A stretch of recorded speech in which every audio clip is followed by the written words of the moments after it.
Hi. So this is somewhat of a follow-up to a video that I uploaded yesterday where I talked about MMORPGs, about my experience with them. Some of the comments were quite interesting and it got me thinking because I was talking with Marco from the Multiverso Distopico channel. I'm going to put the link in the description below. He brings out a lot of content related to role-playing games mostly, tabletop role-playing games. And it's in Portuguese, so you better turn those subtitles on if you want to understand what he's saying, but I recommend that you check out his channel. And he mentioned that he had experienced the toxicity of the World of Warcraft community. Because this is quite obvious. You can look around in different forums, in the World of Warcraft forums or Reddit or whatever, and you can see people sharing their experiences with some toxic situations within the game. And as you may have noticed from my other video, and I'm going to put the link to that video below as well, because I played in the beginning of Final Fantasy XI and when World of Warcraft just started, it was I didn't experience too much of the toxicity, and it got me thinking as to why. Because I don't want you to think that I want to decorate my experience as if it's all, let's say, rose-colored and there wasn't anything bad. There were some toxic examples, but they were more like the exception, or they were easy to ignore. So in this video, I'm going to share my thoughts and experiences and the thoughts and experiences of other people that I have talked to when it comes to, or that I have read, when it comes to this toxicity in the MMORPG genre. So this video is not going to be like a video of statistics, that statistics show that. No, this is more like my experiences, my thoughts. It got me thinking that there could be an origin or a root of the problem in real life, of course, because after all, MMORPGs are basically fantasy and sci-fi versions of real world situations, but taken over the top in a very exaggerated type of way. But it's somewhat difficult to pinpoint exactly why. Perhaps even in current times, you see some toxic communities in MMORPGs. First, I want to start with a positive example that is something that would be considered perhaps even ideal in an MMORPG. And to do that, I'm going to use this book as a reference. This is a book by James Paul G. It's What Video Games Have to Teach Us About Learning and Literacy. This is a very interesting book by Palgrave Macmillan Publishing. It contains many interesting topics because, for example, I'm going to read some of the chapters to you. It starts with an introduction of 36 ways to learn a video game, and then we have chapter 2, which is semiotic domains. Is playing video games a waste of time?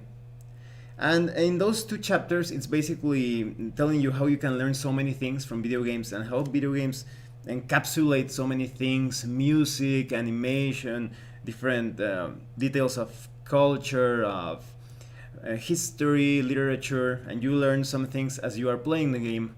Of course, it doesn't apply to all video games, but a great majority have something to provide besides just pure entertainment.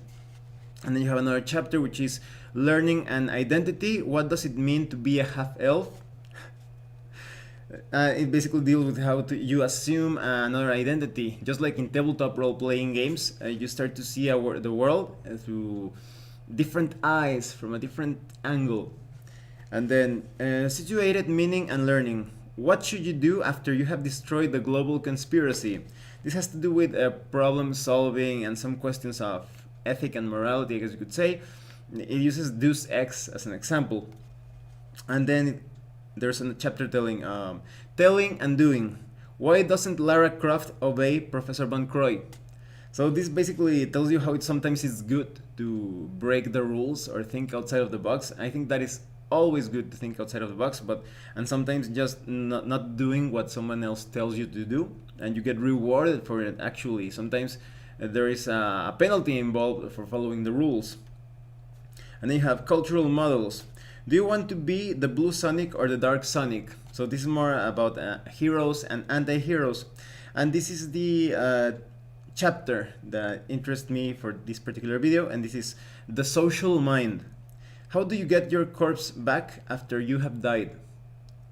This is basically like a small interview with an EverQuest player. So this player went into a very dangerous area with his group, but I think they didn't have healers at the moment, and he actually got killed in that zone. So he was quite worried because there is a limit before your corpse expires and you lose your equipment and experience, if I'm not mistaken. I haven't played EverQuest. And it's basically a story of how he gets into contact with other players, and they find a healer that at the moment he's kind of available, but he's not logged in, so they actually have to get the phone number of the healer and try to set up a way that so that the healer is guided to the corpse so that he can resurrect that player or raise him. So it's actually a very entertaining story. But the thing that surprises me the most is how much that community was so worried of rescuing this player. They even went outside of the game world, that is getting in the phone and telling him, oh yeah, please help my character, can you log in, and guiding that healer towards the corpse. So this is a great example of a positive MMORPG community. But there is, of course, there is some toxicity involved. So let's try to pinpoint some of the causes as to what causes or what is the origin of this toxicity. Because you could go to real life situations, that is, you could say that every toxic MMORPG player has some issues in real life that he wants to take out on players in the game world. But I also think that it has to do with some sort of sickness that comes from a false perception of invincibility or an exaggerated self-sustainability. Because, for example, well, I talk to many people of different professions, and some of them are in the corporate world, and you see some really shady and corrupt situations, and you see that all of those toxic participants in those situations have a really twisted or diseased way of looking at the world. They feel like everyone else is trash and they are the only ones that matter, or that they do not need anyone else for anything. Where there is we're all sort of connected. There is a strong sense of community if you manage to see past the ego. So you could see these people that usually they form like small groups or little mafias and such, and they are like, oh, we don't need anyone else. And when they take that attitude of we don't need anyone else, I've based on what I have seen and experienced, that's when things become toxic. And remember, I'm talking about real life at the moment. So I even got into somewhat of an argument with a very arrogant individual. It was like 8 years ago. He was basically saying that he didn't need anyone, and he was so independent and self-sufficient, and he got to where he is without the help of anyone. And so I told him, so wait, who's paying you again? And he's like, oh, well, my boss. And then you rely on your boss. And I'm like, what about your clients? You obtain money because your clients decide to hire your service or purchase your products. So you depend on them. And he's like, no, wait, they need me. And I'm telling him, no, they do not need you. If they don't like your service or your product, they will go elsewhere with someone else to get that service or product. So that person and I, we are not on speaking terms anymore. But you can see how that toxic mentality develops, and I've seen this all the time. You see these like small groups that they feel like elites separated from the rest, and that inevitably always leads to something bad for them. Always. I have yet to see someone who has lived a happy life and prospered when they developed that sort of mentality. So I think this applies to MMORPGs as well, because as you may remember from my video that I uploaded yesterday, I had positive experiences with the community despite there being some shortcomings. And I think it's because due to me playing Final Fantasy XI when it came out, and World of Warcraft as well, I think most of the players were hesitant about the game world. They didn't know how dangerous it was going to be, how much they would need other people, so they tried to get along with other players. So for example, in Final Fantasy XI, sometimes it paid off to be at least on friendly terms with someone who crafted a certain material that you would use. Sometimes he would sell you that material for a cheaper price, because in the auction house sometimes the prices go up, way up. And if you had someone who was a leather worker or something, and you needed that for something that you were going to craft or for anything else, well, there was a working relationship right there. There was a cooperation. And when it comes to the fights in Final Fantasy XI, it was impossible at the beginning to move forward without a group. So you needed to try to be more diplomatic with people. Nowadays, Final Fantasy XI is still up and running, but they have implemented a lot of mechanics that facilitate solo play. You even have trusts that are basically kind of like mercenaries that you can summon, so that you can have your own party without the need of others. You can solo a lot of the game using those trusts, and you also have an easier way moving through the different cities, because back then, as I was telling you, you needed to take a chocobo, or you had to take the boat. It depends on where you wanted to go, and sometimes you actually needed to pay mages to teleport you to another city. So that's another reason to have a mage friend back then. So I think those, let's say, positive stories or optimistic stories about the community back then was so great is because everybody recognized the need of cooperating with each other. So there was a greater sense of harmony. Now this doesn't mean that there weren't toxic examples. It's just that they were quite easy to avoid. There were a group of players, like a little, as I was telling you, like a little mafia or gang, and that they basically wanted to treat everyone else like trash.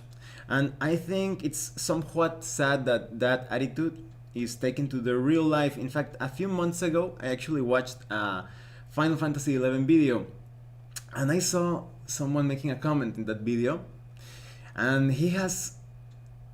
that guy has the same name. I was thinking, is that guy such a fanatic about that particular name that he uses the name in all of his accounts or perhaps characters? And I went to his YouTube channel, and he's the same guy that was in that toxic group back then. It was unmistakable because of the way he expresses himself and that particular name that he uses. And he had some videos where he was driving like an idiot at full speed in the highway. So you can see that person is a toxic person even outside of the game. So you did have some toxic examples back then in Final Fantasy XI, but they were the exception. They were those people that you usually avoided, and they are trash. They think everyone else is below them and all of that. I also remember a time where this happened several times, but there were players that did not pay attention to battles because they were chatting with someone else. So you were constantly fighting, and you needed them to heal someone or to use their a spell or something, and they were simply not doing anything, and you discovered that they were chatting with someone instead of paying attention to what was happening to the group, how some of the group members were actually dying because of their lack of attention. So yes, those were also toxic examples. So yes, it wasn't perfect, but they were exceptions. And when it comes to World of Warcraft, because that's one of the most used examples I think nowadays of the toxic community, that and Final Fantasy XIV. I haven't played Final Fantasy XIV, but every time you look like toxic communities in MMORPGs, you usually find World of Warcraft and Final Fantasy XIV. but maybe it's also because they are two of the most popular, if not the most popular MMORPGs at the moment. So back then, when it was vanilla World of Warcraft, no expansion whatsoever, I think there was a stronger sense of community because, as I was telling you, even though you could solo most of the game, the players were still hesitant. They didn't know how much they would need other people during the end game scenario or moment. However, nowadays, because there are so many MMORPGs that are basically like a single player game with other players in it, that is, most of the time you're playing on your own, and only near the end game then you start to group up with other people. Maybe that will explain why there is sometimes an abundance of toxic players, because in Final Fantasy XI you needed to know how to socialize with the online community, with the MMORPG community, from the very beginning. That is, you only went through those stages that felt more like a tutorial, and later on you had to depend completely, or you were completely tied to a group if you wanted to move forward and get some of the most powerful things in the game. So you start to learn how to interact with other people. But perhaps, for example, in World of Warcraft, maybe part of that reputation of the toxic community and such is because the players do not have to socialize most of their career in game, and when they actually get to join others, they feel like it's somewhat of a hassle that they had to join that group, because otherwise they won't be able to get that powerful weapon or armor in that dungeon, in that raid instance. So they are not comfortable. They never had the intention of being of having World of Warcraft being a stronger community experience when compared to all of those solo quests that they could accomplish or reach their objective. So maybe that's one of the causes of the toxic community. You have all of these people grouped together that they played solo most of the time, and they simply do not get along with others. So maybe that aspect of solo MMORPGs is to blame, that people no longer feel the need to connect with others. They feel too powerful or too self-sufficient. They're always thinking at the back of their heads, their minds, they could be thinking, well, I don't need this group of people. Or maybe it's not the case of just one person being toxic. Maybe it's an entire group being toxic towards a single player, or yes, that type of situation. And they could feel like that player is expendable, or that they do not need that player, those couple of players, and they start to act really hateful and harsh towards them. So I think it's that sense of invincibility that has, in a certain way, promoted toxic gameplay or toxic interactions. I think it's important to keep in mind that there are some things that you can do to promote a more positive community in MMORPGs. Just like in real life, there are a lot of unhappy people at times, or just people that are just more like robots. In fact, if I had to say that there was something that I saw on the negative side of MMORPGs that was always there, but I didn't feel like it was too toxic, it was players that felt so bland or gray or almost with no personality whatsoever.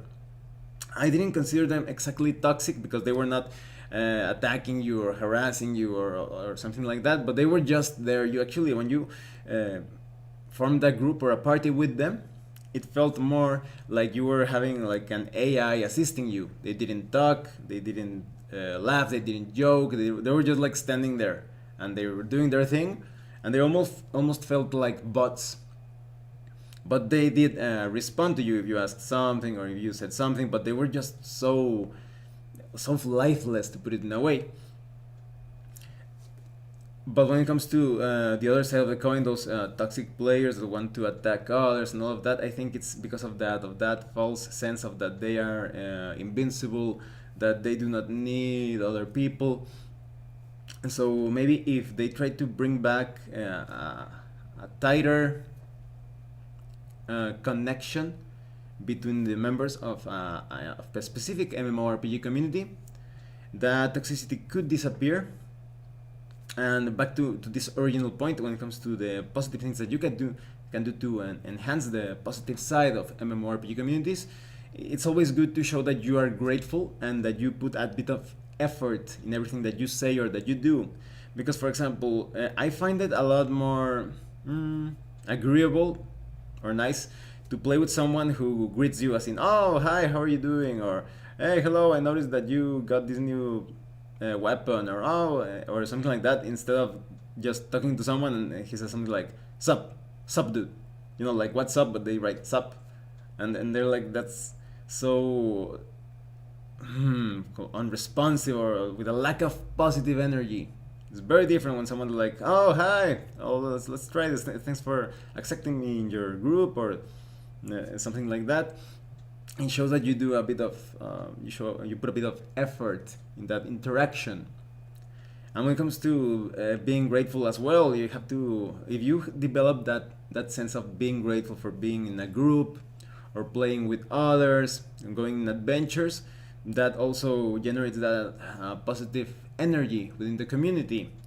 I think that's also something that helped the Final Fantasy XI community at the beginning, that everyone knew how dangerous the world was, and they were so thankful of getting a group, or they were so thankful that you assisted them when they were trying to craft something. So a great sense of thankfulness it would probably do wonders for the MMORPG community in the long term. So yes, I mostly think that the toxicity is developed because those toxic players feel that everyone else is below them, that they do not need them, that they could do things on their own or with their own little groups. Because it happens in real life as well, in different environments. So those are my thoughts on the toxicity of MMORPG communities, and I hope more people will get back to that, let's say, more human way of interacting with others, of being thankful for the time that you are spending with them and leveling up and destroying all of those monsters and getting cool pieces of loot, and putting a bit more effort in just being nice to people, because that also works in real life. Well, thanks for watching this video. If you have any comments or questions, please let me know. See you later.